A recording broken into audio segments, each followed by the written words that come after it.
Hey, Conceptual BJJ back with another video.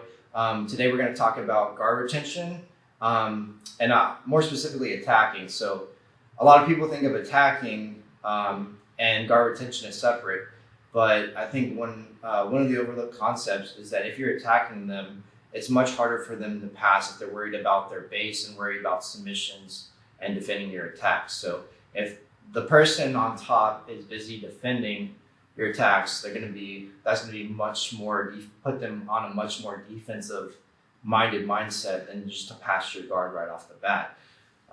So that could be as simple as going for your grips. You want to start getting to your positions, and I'll be more specific about like some options that you can have, because I know, it's hard to take an idea or concept and be like, okay, that's great. I know I need to be more attacking, but how exactly do I do that? So I want to show you a few examples of what that looks like when you're rolling, right? So one of the positions I like to start off with is just open guard, which is like, for me, I like to have a seated guard to where I'm mobile, and I feel like I can get to a lot of different positions. I can come up, I can go for snap downs. I can push him. I can create pressure. I can also, like, if he's pressuring into me, I can move a lot easier versus like if I'm on my back. This is more of a reactive guard now. I have to like pretty much wait for him to come to me to initiate something. So I like being up. An important part of this guard is keeping your shoulders over your hips a little bit. If my shoulders are back, if he goes to push me, I can just go right on my back, right? And now I'm back being reactive, right? So for me, I like to have, one leg flat, like on my hips, where I can move better, and one arm behind to create space. So if he's trying to drive into me or push into me, it's a lot harder with this base, and my head and shoulders are forward. I'm not super flexible, so it's hard for me personally to bend that far forward. So that's why I like this hand, and it will transition, based on what he's doing. But I think that's important initially, just to deal with that pressure. So for me, I'm trying to constantly create a game of psychologically getting him to react to you. So it doesn't even have to be, you don't have to go for a submission or anything. The thing is, this could actually be very simple. So if I just like push John, if he does nothing, like he just posts that arm. If he continues just to stay there, I can just come up and start taking him down. I can grab his arm or just start taking him down, right? So just in that self, it creates a little bit of reaction. So if I push John, he's most likely not going to stay there, right? So I push John, right? He's going to drive back into me a little bit. And so now I can use his reaction.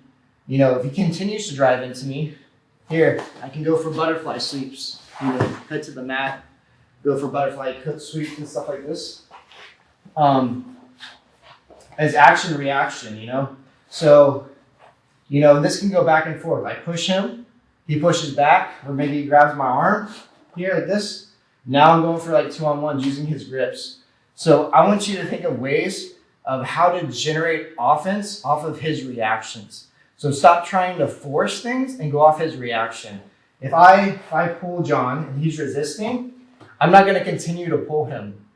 Either I'm coming up, to a front headlock, or I go guillotines, or, he's pulling back, I'm going to start pushing him, So it's much easier if you use their reaction against them. Same thing goes for grips, right? Especially if you're not a good grip fighter, if you get the grip on me like this, rather than just like breaking his grips and doing this like patty cake, I can start forcing arm drags here and start using his grips against them. So as he grips me here, I can just start going for arm drags, right? Here, he grabs, right? You can just like wax on, wax off motion here. Grab at the armpit. You don't want to grab at the elbow because he can pull back, right? But grab here, it's harder for him to pull back. And you can start going for, arm drags, coming up, taking the back, right hand in the back. As far as the attack goes, especially in guard retention, it doesn't have to be much. A lot of people think you have to have like a locked in submission. I have to like, have a deep arm drag for him to react. But it's just, especially at high level, you're just gonna have subtle movements. And as long as he's reacting me, I'm kind of controlling the pace of the match. So if John and I are grip fighting, right? And if I'm just kind of like here, and I wait for him to grip me, and I just kind of push off, and now he regrips. Each time he regrips, he's getting a step ahead of me. Like he's getting to where he wants to go. But instead, if he grips me, and I immediately start to create an attack, or I create an angle or try to go for an arm drag, it forces him to react. So now he's going to try hard to square back up with me, or use his other hand, right? He's going to use his other hand to push on my chest, to block. Yeah, now I have this side. And so you can go back and forth. Anytime I'm initiating the contact, he's having to react versus the other way around. And I think a lot of people don't pay attention to this, and it's really important. If I just sit here and I'm framing, right? He has time to grab my hands, control my feet, right? And now I'm reacting. And yeah, I can defend and retain guard, but now I'm a step behind, especially if you have judges watching the match and stuff. It looks like you're being the more passive one, not setting the pace and being aggressive. You watch a lot of like high level guys, including Gordon Ryan, they're always moving towards their opponent, being the proactive one and forcing their opponent to make mistakes, right? So that in itself is a good form of guard retention, because if he's focused on defending the back take, defending his balance and submissions, then he's going to have a lot harder time passing. And it's simple, but I see a lot of people being way too passive in their guard. So if I'm here, we start, slap hands, boom, and you go, and I'm just passive, right? I'm breaking grips. John goes to pass. Here, I see a lot of guys like this, and I've already missed several opportunities to get the match going. Now, if we go back to the same thing, I'm not going to move any faster. It's just going to change simply. Even if I just grab his head, like this is still an attack. Like he's having to realign his posture, right? Even though it doesn't seem like much a collar tie, right? So if we slap hands, boom, right, and he goes to control, same thing. I'm here. Now he's having to deal with this. This grip, he might push it off. Now I'm going for arm drags. I'm taking what he gives me. Arm drag here. He has his foot out. I'm going to start going to single leg X, or I can do come up for the sweep, right? It's like an ankle tap, knee tap situation. But I think these concepts of setting the pace really will help your game, because you're dictating the pace of the match. Now he's reacting to me. Even though it seems small, like he's constantly having to deal with my little attacks, whether it's like pulling down the head, arm dragging, pushing. And they might not be full-on positions. I'm not like in a full, single leg X or X guard or anything, but he's having to react based on what I do, and that's the important part. It's more of a psychological battle as well, where he's constantly having to defend, but he's not worried about attacking, right?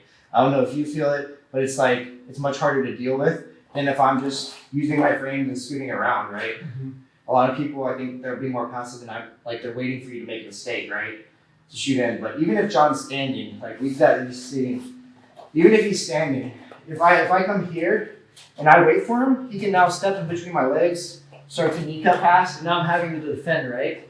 So if he steps back here, when we start off the match, instead of waiting for him, if I go first, here, now I'm getting to the inside position that I want. And maybe he starts, reacting, pushing me back. I can start reacting, pulling him first, getting to my positions here. So I'm going to try to initiate whatever guard it is you like to do. For me, I like inside position. Can't talk. Whatever guard it is you like to pull or do, I think you need to get to your position first. You don't want them to dictate the pace of the match. So for me, I like inside position because I think it helps keep my opponent's weight off of me, and I can have more attacks. But whatever your guard is that you like to play, I think that you need to work on being the first one to initiate those grips and those positions. And it's easier said than done, but something to pay attention to work on, because otherwise you'll be a step behind, especially at high levels.